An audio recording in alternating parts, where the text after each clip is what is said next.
Hello everybody! It is an eyeshadow application demo time. Yeah boy, I haven't done one of these in a really long time, so I'm excited.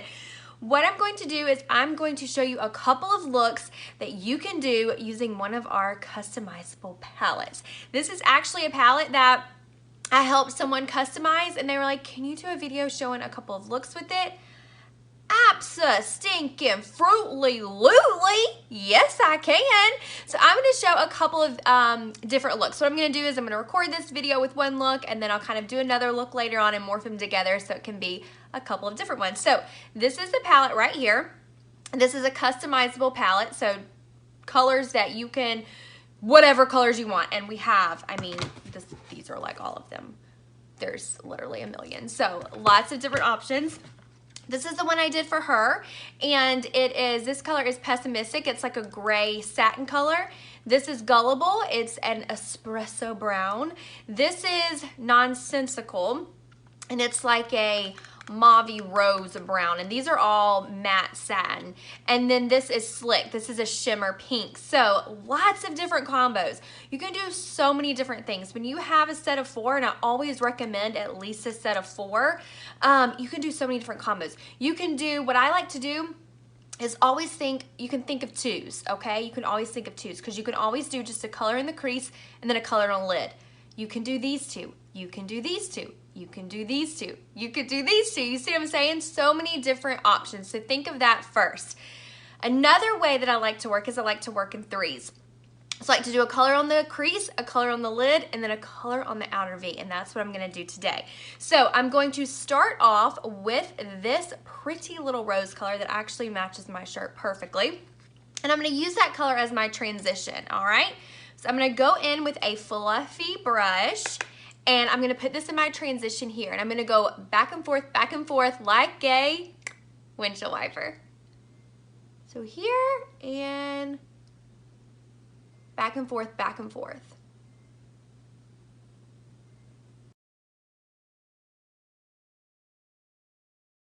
Okay, and I finished that. So I've got that color all in my crease, back and forth as a nice little transition color. So that is it there. Now what I'm gonna do is I'm gonna go in with this shimmer color called Slick, and I'm gonna apply that to my lid. Typically, I like to put shimmers on my lid if I'm working with shimmers instead of in the crease, but you can do whatever you want. You definitely can. I just really like it on the lid because I think it pops more. And a way to make it pop even more is if you wet your brush a little bit. So I'm taking water. This is just water in a rose water bottle. And I'm gonna tap into that Slick, and I'm gonna apply this all over my lid, just anywhere that is white.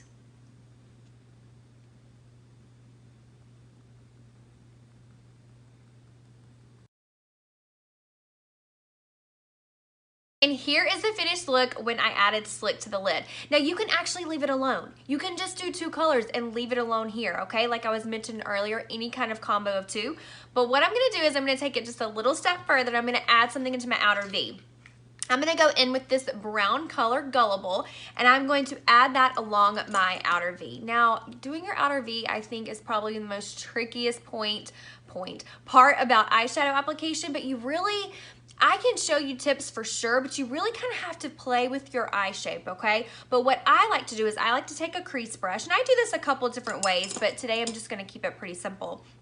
I take my crease brush, I'm going in with Gullible, and I'm just pretty much drawing on my outer V. So I'm gonna go, I kind of have to raise my eyebrows some. I'm just drawing that outer V. See what I did there? And I don't take a lot of shadow because it's much easier to add more shadow on than to take more shadow off. So I'm gonna do that. I kind of draw it out, and then I just keep blending it up. And I do little small circles, blend, and then I just keep applying. I'm gonna do that to the other eye too. My biggest tip is when you're doing this, you're gonna look at this. Okay, we're looking at this, and you're gonna think, that don't look right.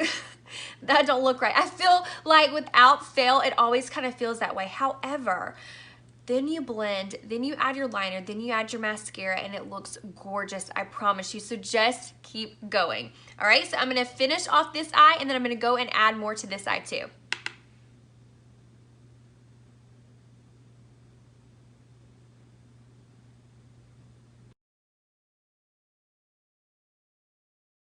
Now that's it with the gullible added to the outer V.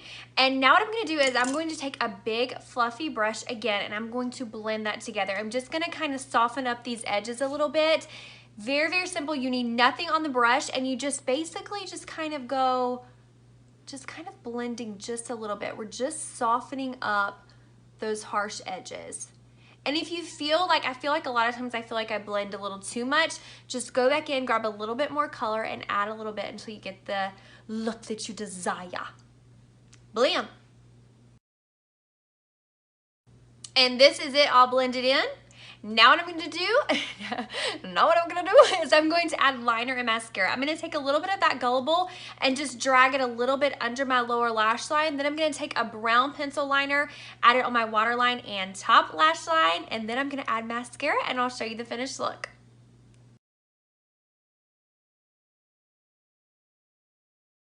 All right, and this is the finished look. So I went in with the proper brown pencil. However, you definitely can use black liner as well. I'm just running out for the day, so I wanted to soften it up just a little bit with the brown liner. Or another fun thing you could do was you could go in with this red, it's kind of actually more of a maroon, dip and draw liner. That would also be really, really pretty up top, that little maroon. If you are an Alabama football fan, Mississippi State football fan, Georgia football fan, this would be a really fun liner to take into football season also. So you could also do that. All right, that is it. This is the finished look using this customizable palette, and that is look number 1 and kind of look number 2, since you could have stopped with 2 colors. Okay, I'll be back to show you another look soon. Bye.